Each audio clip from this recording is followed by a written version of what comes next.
नमस्कार दोस्तों, मैं मुन्ना राज। आशा करते हैं कि हमारे इस वीडियो को मुन्ना राज 4706 ऑफिशियल पेज पर देख रहे होंगे। जो हमारे चैनल में न्यू है, कृपया हमारे चैनल को सब्सक्राइब करें, लाइक करें, बेल आइकन घंटी दबाना ना भूलें। आज हम आए हैं पावर स्टार पवन सिंह का, जो कल हमने बताया था अपने वीडियो के माध्यम से कि पवन सिंह का जो एल्बम है कलकतिया राजा, जो आज है यानी 22 तारीख को सुबह 7 बजे आने वाला है। जो हमने अपडेट दिया था वो अपडेट बिल्कुल सही था और आज 7 बजे ये सॉन्ग आया भी और बहुत ही गर्दा सॉन्ग। तो आज पावर स्टार पवन सिंह का कलकतिया राजा जो एल्बम था वो आज सॉन्ग आ गया है। इसमें सिर्फ पावर स्टार पवन सिंह ही अपना आवाज़ दिए हैं और ये मतलब समझिए तो एक अपने फैन के लिए सॉन्ग ऐसे ही मनोरंजन के लिए छोड़ दिए हैं, क्योंकि ये सॉन्ग में कुछ खास वीडियो मतलब जो भी है कहीं डांस वगैरह या कुछ भी हो ऐसा कुछ नहीं है।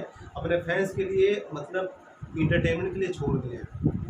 तो इसमें पावर स्टार पवन सिंह अपना आवाज़ दिए हैं। इस सॉन्ग को लिखे हैं निक्की निहार, बहुत ही लाजवाब सॉन्ग है और इसका म्यूजिक वही अपना प्रियांशु भाई दिए हैं। तो इसमें सपना पांडे है, सपना पांडे या चौहान है, जो भी हो, इसमें पवन सिंह के साथ जो भी हो रोल की है, बहुत ही अच्छा रोल की है और पावर स्टार पवन सिंह का तो लुक गजब का है।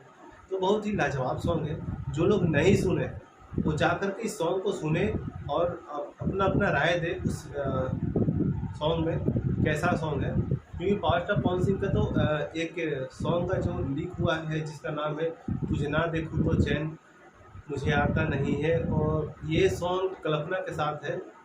बहुत काफ़ी दिनों बाद पवन सिंह और कल्पना दिखेंगी। तो ये जो कलकतिया राजा है बहुत ही गजब का सॉन्ग है। ठीक है, कलकतिया मतलब कहने का मतलब है कलकत्ता जाके कमाने के उद्देश्य से जो भी है। तो उनकी वाइफ बोलती है कि मतिया मरा जाएगा जो भी हो, तो बाली कुठलाली नाक के नथिया, यानी सब कुछ का इसमें जिक्र किया गया है। मतलब एक हस्बैंड और वाइफ का ये इसमें प्यार है और बहुत ही लाजवाब सॉन्ग है। तो जो भी भाई नहीं सुने हैं, हम तो 7 बजे से पहले इस सॉन्ग को सुन लिए है। बहुत ही अच्छा सॉन्ग लगा जो पवन सिंह ऑफिशियल से आया था। और ये वीडियो जो आया है यसी फिल्म से आया है। बहुत ही लाजवाब धांसू सॉन्ग, आप जाकर के सुने और अपना कमेंट जरूर करें, लाइक करें, उसके साथ साथ शेयर भी करें। और जो भी हमारे वीडियो में नए हैं कि हमारे भी चैनल को लाइक करें, सब्सक्राइब करें, बेल आइकन दबाना ना भूलें और अच्छा लगे तो शेयर जरूर करें। हमारे वीडियो बने रहने के लिए चलते हैं। धन्यवाद।